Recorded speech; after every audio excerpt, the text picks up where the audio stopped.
లో ప్రజాగలం సభను ఉద్దేశించి మాట్లాడుతూ ప్రజలు రానియకుండా 10 కిలోమీటర్ల ముందే ఆపినా నేల ఈనిందా, సముద్రం పొంగిందా, జనసునామీ వచ్చిందా అన్న రీతిలో కన్నుల పండగ జరిగితే తాడేపల్లి కంపించిపోయిందని, ప్రధాని వచ్చిన సభకు సెక్యూరిటీ కల్పించడంలో విఫలమయ్యారని, చంద్రబాబు గారు ముఖ్యమంత్రిగా ఉన్నప్పుడు విద్యా సంస్థల్ని, పోలవరం లాంటి జాతీయ ప్రాజెక్ట్ ని, ఎయిమ్స్ లాంటి హాస్పిటల్ ని తీసుకొస్తే నాశనం చేశాడని బోండా ఉమ్మ ఆరోపించారు. నాకు సమాధానం చెప్పు జగన్ రెడ్డి అని బోండా ఉమ్మ ప్రశ్నించారు.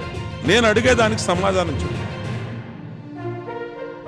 తెలుగుదేశం హయాంలో ఆనాటి ముఖ్యమంత్రిగా చంద్రబాబు నాయుడు గారు కేంద్రంతో ఎన్డీఏలో ఉన్నప్పుడు కానీ తర్వాత కానీ ఎన్నిసార్లు ఢిల్లీ వెళ్ళి, ఎన్నిసార్లు రాష్ట్రానికి సంబంధించినటువంటి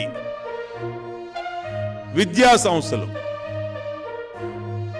పోలవరం లాంటి జాతీయ ప్రాజెక్ట్ని, అలాగే ఈ రాష్ట్రంలో ఎయిమ్స్ లాంటి హాస్పిటల్ని, ఎడ్యుకేషన్ ఇన్స్టిట్యూషన్ని, ఎన్నో సంస్థలు తీసుకొస్తే నువ్వు నాశనం చేసావు 5 సంవత్సరాలు. చంద్రబాబు గారు తెలుగుదేశం హయాంలో 71% పోలవరం పనులు పూర్తి చేసిన ఘనత నారా చంద్రబాబు నాయుడు గారు తెలుగుదేశం పార్టీది. కేంద్రం సహకారంతో నాశనం చేసిన ఘనత వైఎస్ జగన్మోహన్ రెడ్డిది, వైసీపీ పార్టీది. ఆఖరికి నీ చేసిన కమిషన్ల కక్కుర్తికి గేట్లు కూడా కొట్టుకుపోయే పరిస్థితికి వచ్చి ఒక చిన్న బ్యారేజ్ కన్నా హీనమైపోయింది పోలవరం ప్రాజెక్టు నీ హయాంలో, నీ 5 సంవత్సరాల నీ పరిపాలనలో. దానికే నేను అడుగుతా ఉన్నాం, ఈ రాష్ట్ర ప్రజలకు సమాధానం చెప్పాలి. ప్రధానమంత్రి వచ్చినటువంటి సభకి కనీస భద్రత ఏం చేస్తున్నావు డీజీపీ?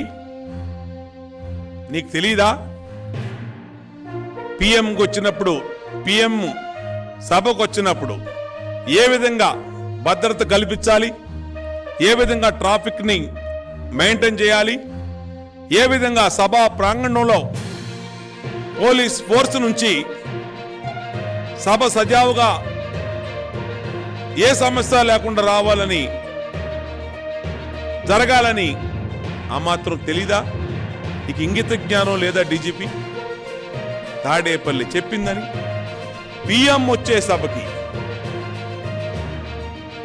మోస్ట్ వివిఐపి వచ్చే సభని ఇవాళ భ్రష్టు పట్టించినటువంటి పోలీస్ వ్యవస్థ ఉందంటే,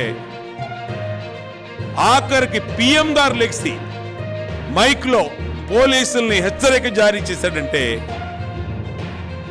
తల దించుకోవాలి ఈ రాష్ట్ర ప్రభుత్వం, ఈ రాష్ట్రంలోని కొంతమంది పోలీసు అధికారులు.